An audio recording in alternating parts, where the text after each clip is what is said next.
Saya berbuat baik kepada dia, dia tak berbuat baik kepada saya. Saya beri kepada dia, dia tak beri kepada saya. Saya sambung dia, dia tak sambung pada saya. Ini aduan sahabat kepada Nabi tentang kerabatnya. Yang ini mengharapkan kut barangkali Nabi beri izin untuk dia buat benda yang sama seperti mana kerabatnya berbuat kepada dia. Nabi mengatakan, dum ala dhalik. Kekallah kamu dalam keadaan seperti itu. Seperti itu apa? Berbuat baik walaupun dia tak berbuat baik. Diberi walaupun tak memberi. Menyambung walaupun tak menyambung. Kekallah kamu dalam keadaan seperti itu.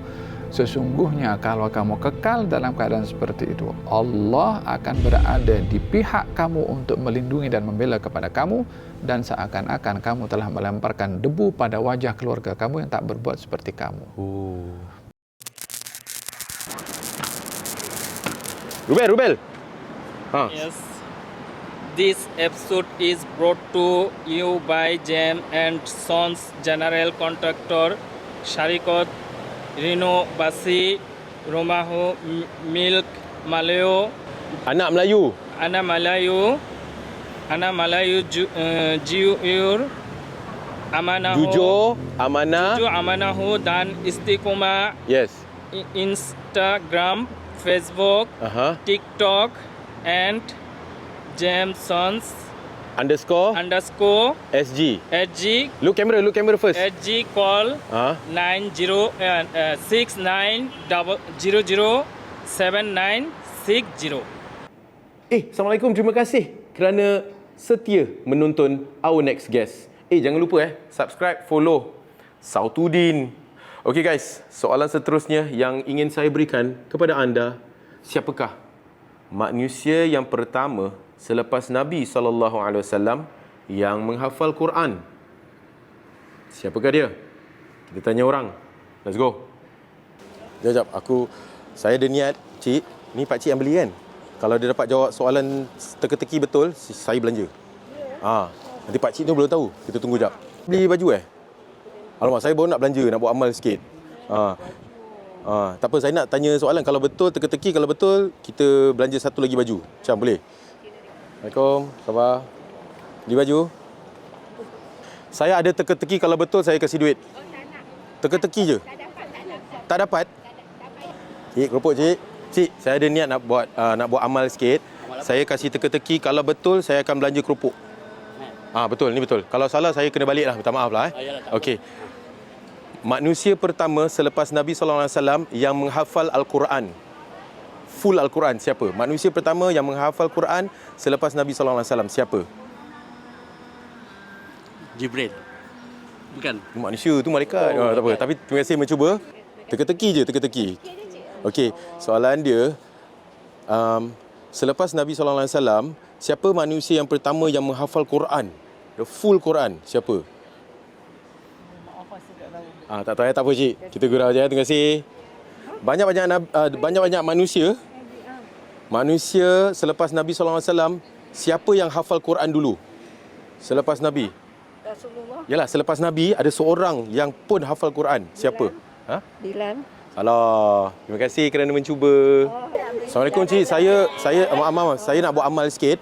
Okey, kalau betul teka-teki, saya nak belanja awak apa baju awak nak ambil, awak ambil lah kat sini. Satu je. Okey, ni teka-teki dia mudah saja. Selepas Nabi SAW, manusia mana yang hafal Quran full lepas Nabi SAW? Cakap saya. Tak ada orang jawab.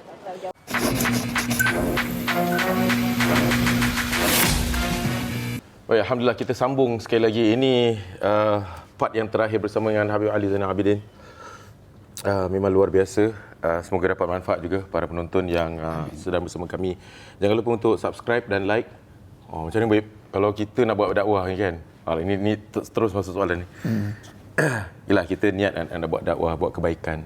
Tapi kita nak juga nak buat duit juga kan. Kita perlu ada orang tanya macam kau nak buat dakwah ni habis minta sponsor, minta duit dan sebagainya. Macam mana baik, boleh ke? Salah ke macam mana? Segala sesuatu dijadikan oleh Allah Subhanahu wa taala untuk dia juga, untuk Allah Subhanahu wa taala. Bermula daripada kita punya anggota tubuh badan, bermula daripada kita punya rambut, bermula daripada kita punya mata, telinga, semua anggota badan. Berpeluang untuk kita beribadah kepada Allah Subhanahu Wa Taala. Ketika menyikat rambut, kita meniru Nabi yang menyikat rambut. Akan jadi satu ibadah walaupun sekedar sikat rambut. Betul. Dalam kita makan menggunakan tangan kanan, bila itu ditujukan meniru Rasulullah, akan menjadi satu ibadah. Apapun yang kita lakukan, bila itu untuk Allah dan untuk agama, dia akan menjadi satu ibadah. Dalam Al-Quranul Karim Allah berfirman, "Wabtaghi fima atakallah ad-daral akhirah wa la tansa nasibaka minad dunya." Gunakan apa saja. Wabtaghi fima atakallah. Yani ma di sini merujuk kepada segala sesuatu. Apa saja yang Allah kasih kepada kamu, gunakan untuk akhirat. Untuk akhirat maksudnya apa? Untuk kita ambil pahala daripada Allah Subhanahu Wa Taala dengan apa saja yang kita lakukan. Wala tansa nasibaka minad dunya, dan kamu jangan lupakan apa yang menjadi peruntukan kepada kamu hidup di dunia. Kita tidak boleh lepas daripada hal-hal yang memang menjadi keperluan asas kepada kita di dunia.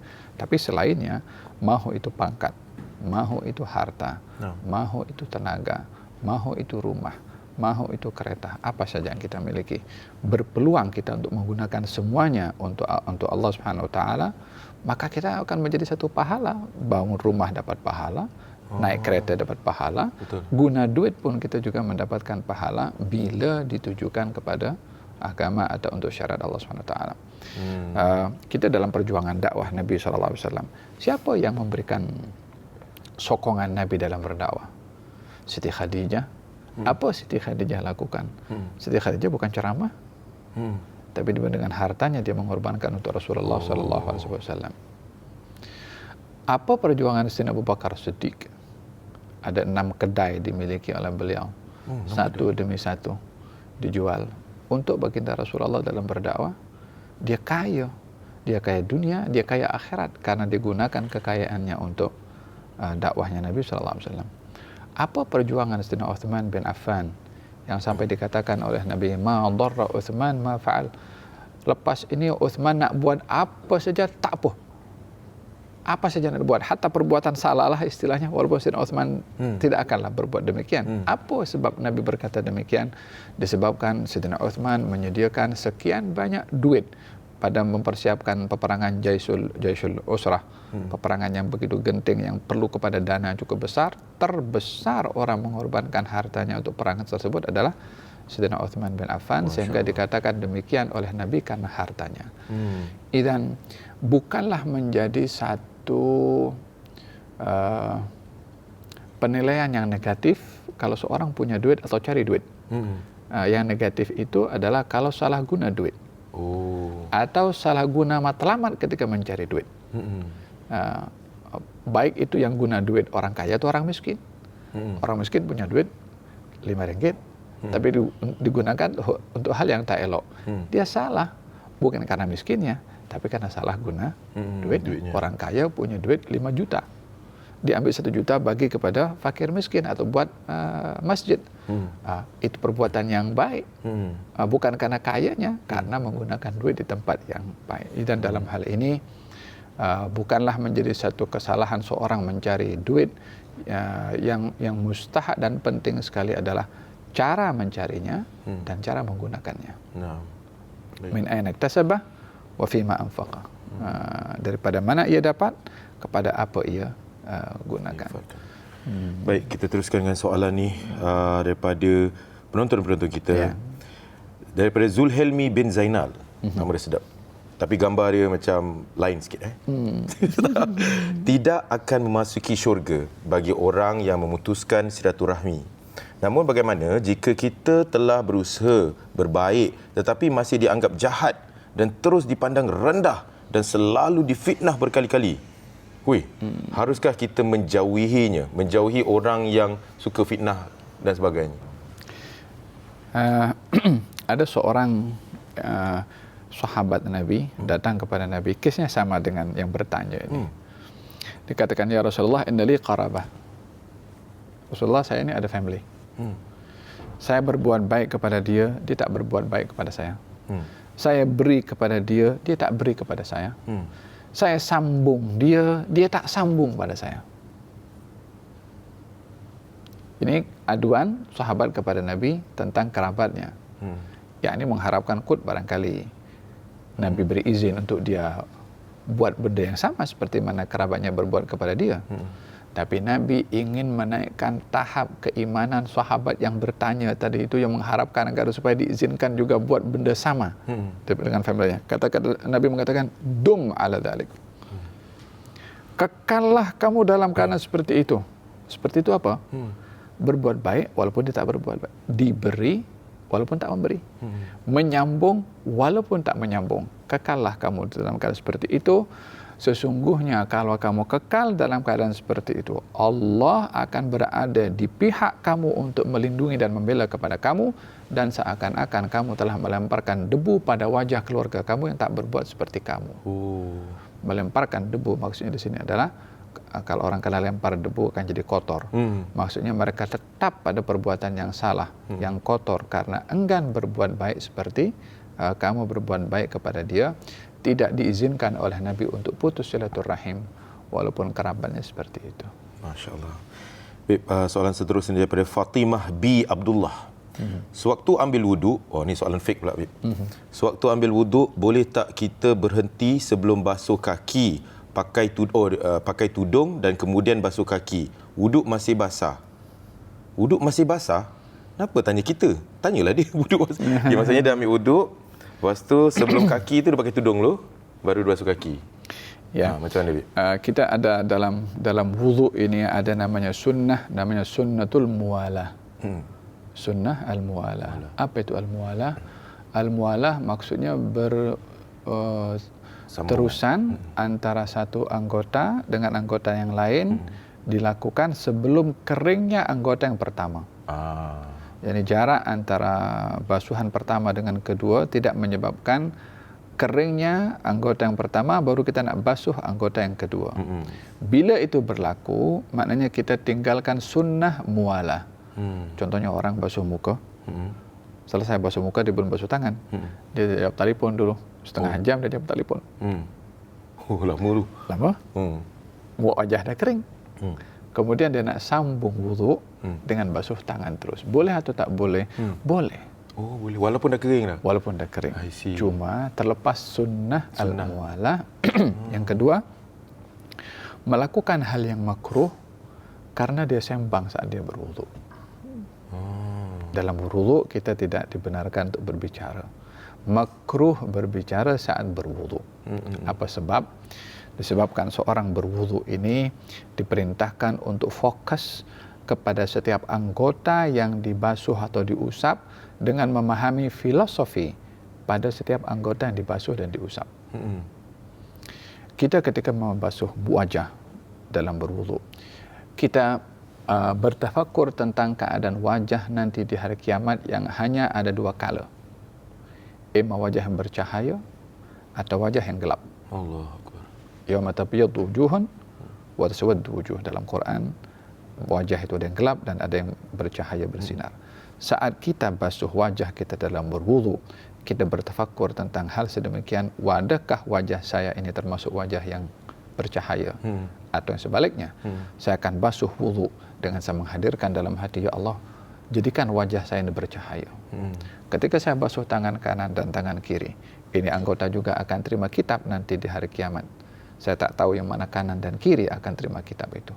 Masa saya berwudu, saya akan berdoa, ya Allah, jadikan tangan ini yang terima saya punya kitab. Jangan kau jadikan yang ini terima kitab. Jadi filosofi wudu ketika dalam membasuh tangan, kita akan terbayangkan dengan kitab yang akan terima. Ketika basuh kepala, ya kan, kita berbicara, kita menghadirkan bahwasanya ada segolongan manusia, kepala ini letak daripada otak untuk berfikir, untuk menentukan satu keputusan. Saya akan berdoa kepada Allah Subhanahu Wa Taala supaya kepala saya dijaga oleh Allah dan tidak termasuk daripada orang-orang yang dicampakkan dengan kepalanya dulu ke dalam neraka nanti.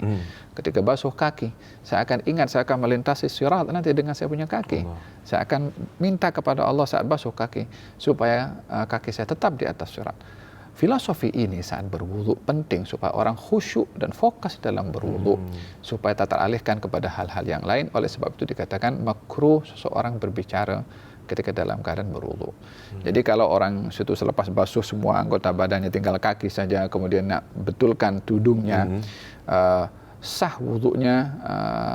Dan kalaupun sampai anggota badan itu kering baru nak basuh kaki, tetap sah wudunya, hanya terlepas fadilah atau sunnah al-muwala.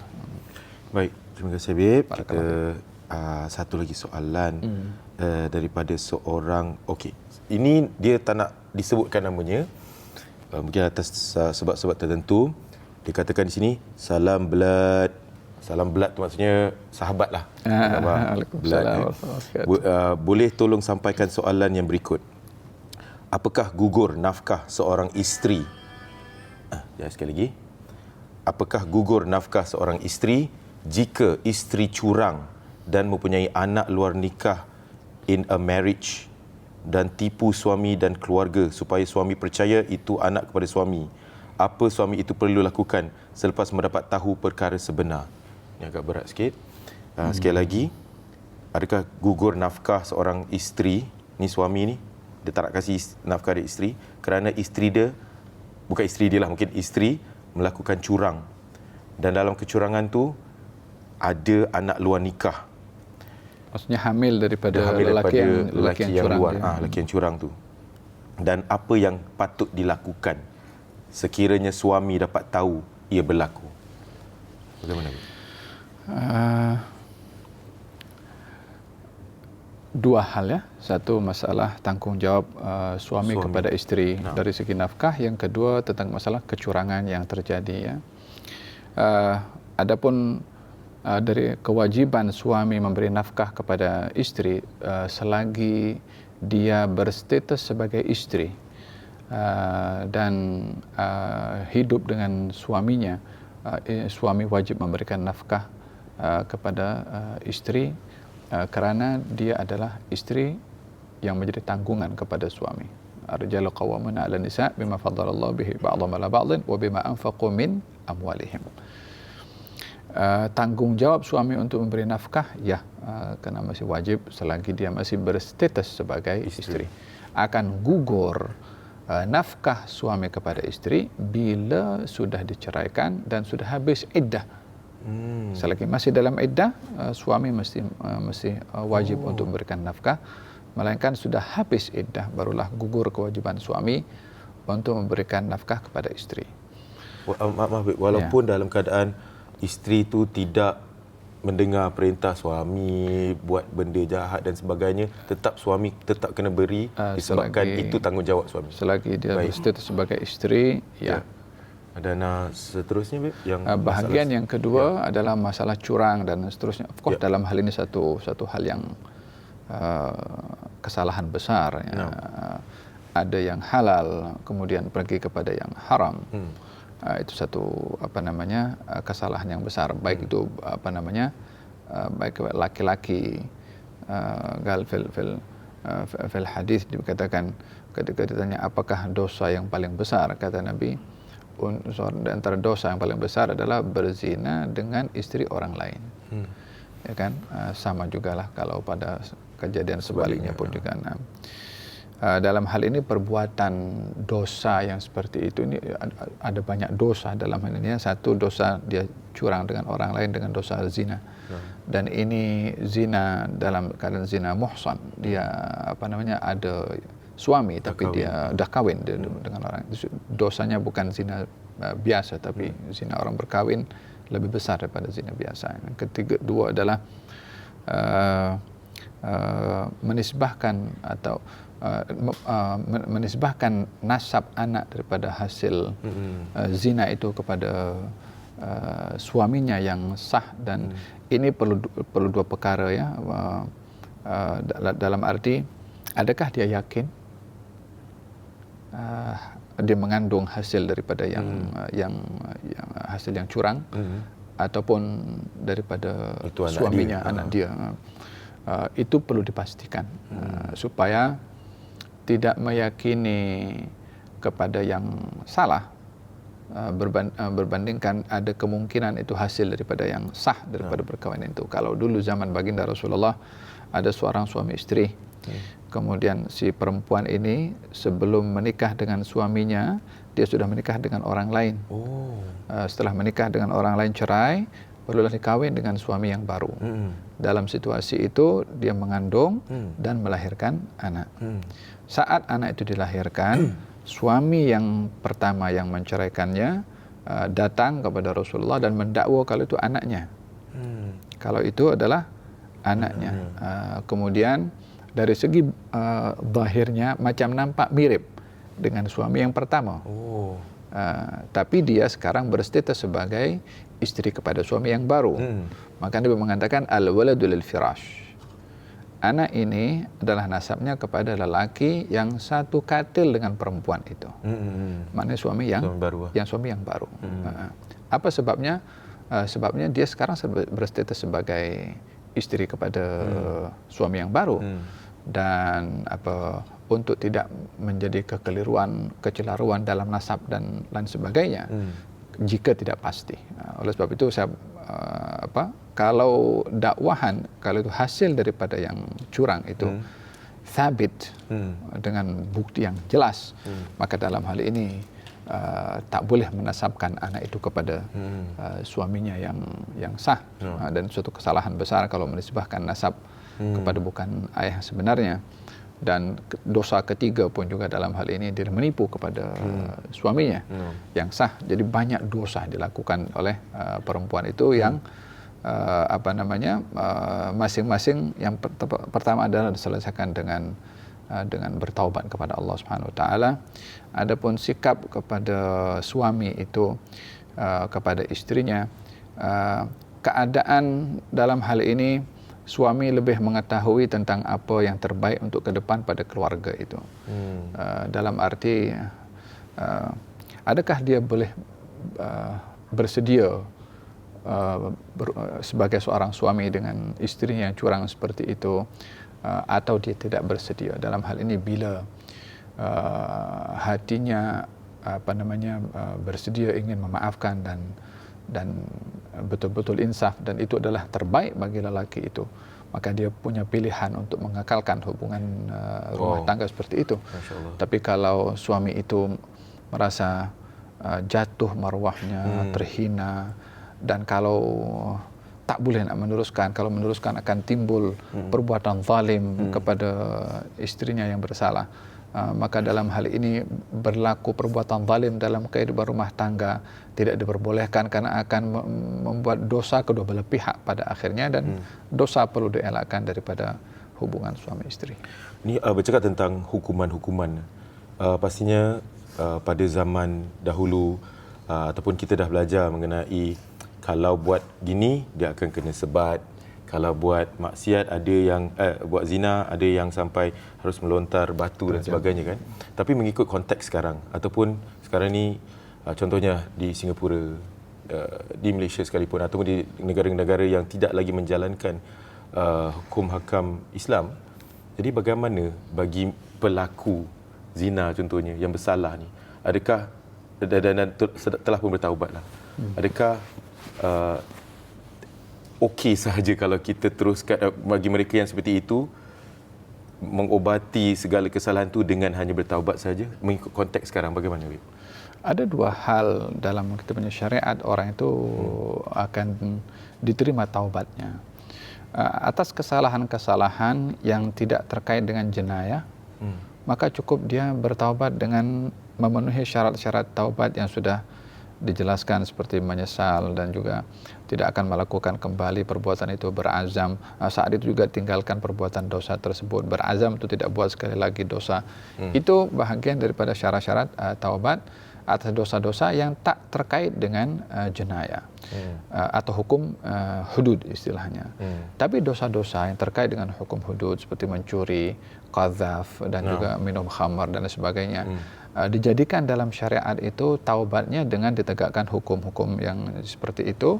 Tujuannya adalah untuk menyedarkan orang yang bersalah supaya tak mengulangi perbuatannya dan menjadi satu pengajaran kepada orang lain supaya tidak melakukan perbuatan yang sama. Jadi hukum jenayah itu sendiri punya dua sebab. Satu, untuk menginsafkan orang yang berbuat, dan menjadi pengajaran kepada orang lain supaya tidak berbuat. Kalau dia berbuat akan kena hukum seperti orang ini. Jadi perbuatan, jika hukum sebatan itu tidak ditunaikan, karena memanglah hampir ramai negara-negara yang komunitasnya orang Islam pun tidak praktis hukum-hukum seperti itu. Bukan bermakna hukum itu diangkat atau dimansuh karena perubahan zaman. Hukum yang sudah diturunkan dalam Al-Quran maka ia akan kekal menjadi hukum sampai hari kiamat. Hanya permasalahannya adalah tak ada siapa orang yang mengimplementasikan dan tak boleh suka-suka. Individu nak buat hukum seperti itu tidak boleh. Mesti ada negara, mesti ada amir, mesti ada syarat-syarat yang perlu untuk dipenuhi. Itu yang wasilah untuk menegakkan satu hukum. Bagi orang yang tergelincir seperti ini, untuk ketiadaan hukum ini tetap dia kena bertaubat kepada Allah Subhanahu wa taala. Kekhawatirannya adalah orang, kalau dahulu masih ada orang tegakkan hukum seperti itu, yang lari daripada hukum, khawatir di sana tak boleh selamat nanti di akhirat nanti. Oleh sebab itu yang sudah dihukum di dunia dia tak akan dihukum di akhirat sebab sudah dijatuhkan hukum. Yang permasalahannya kalau tidak dijatuhi hukuman di dunia, di akhirat tak akan terlepas juga. Melainkan kalau dia betul-betul bertaubat kepada Allah Subhanahu wa taala, dia akan, kalau diterima taubatnya di dunia dan juga akhirat, akan diampunkan oleh Allah. Yang penting jangan putus asa. InsyaAllah. Baik, dan jangan putus asa juga untuk terus subscribe Sautuddin YouTube dan juga Spotify kami. Dan kami ucapkan terima kasih banyak-banyak. Jazakallah khair kepada Habib Ali Zainal Abidin yang bersama kami menyinari ruangan ini. Semoga dapat manfaat. Kita bertemu di lain kesempatan. Habib doakan kami semuanya insya-Allah, dan tetamu-tetamu yang berada di semua di tempat ini juga yang sedang juga menonton, agar dirahmati Allah SWT. Amin ya rabbal alamin. Kita berjumpa di lain kesempatan. Ila liqa. Assalamualaikum warahmatullahi wabarakatuh. Waalaikumsalam warahmatullahi wabarakatuh. Syukran.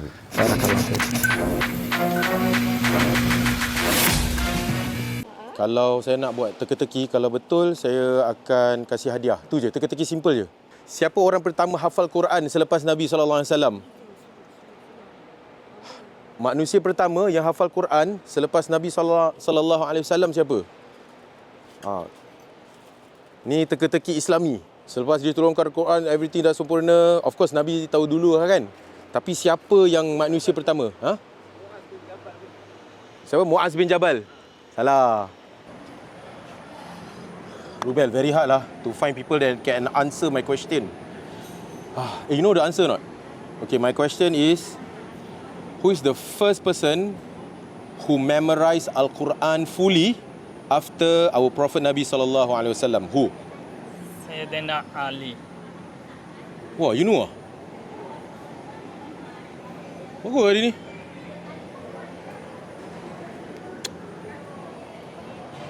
Terima kasih kerana ikuti rancangan Sautuddin ini sampai habis, sampai korang boleh nampak video yang aku nak cakap ni.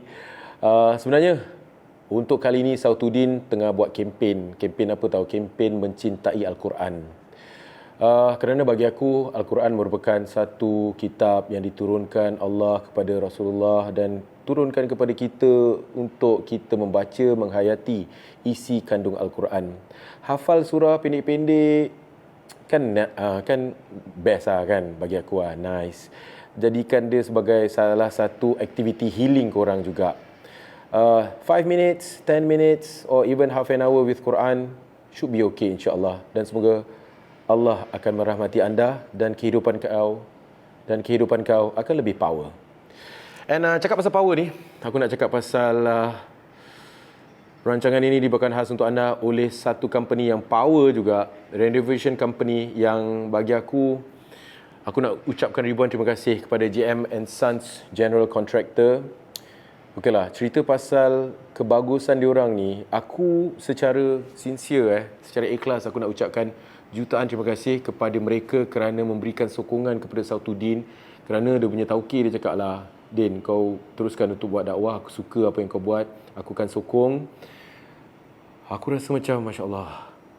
Dan sebab itulah aku nak ajak korang untuk sokong juga syarikat anak Melayu ni, yang seriously diorang ikhlas, jujur dan juga amanah dalam mana diorang melakukan kebaikan ini, dan untuk memberikan khidmat mereka yang terbaik untuk rumah anda. Yang pertama, renovation memang korang kena renovate rumah apa. Die-die nak kena renovate rumah. So, why not? Korang cuba untuk hubungi mereka. Talian ada kat bawah ni. Dan juga boleh tengok diorang punya hasil kerja menerusi Instagram, TikTok dan juga Facebook. Tengok aja, give them a call and try. Sama ada okey ke tak, it's up to you guys. Tapi aku memang highly recommended benda ni, syarikat ni, JM Sons General Contractor. Assalamualaikum warahmatullahi wabarakatuh.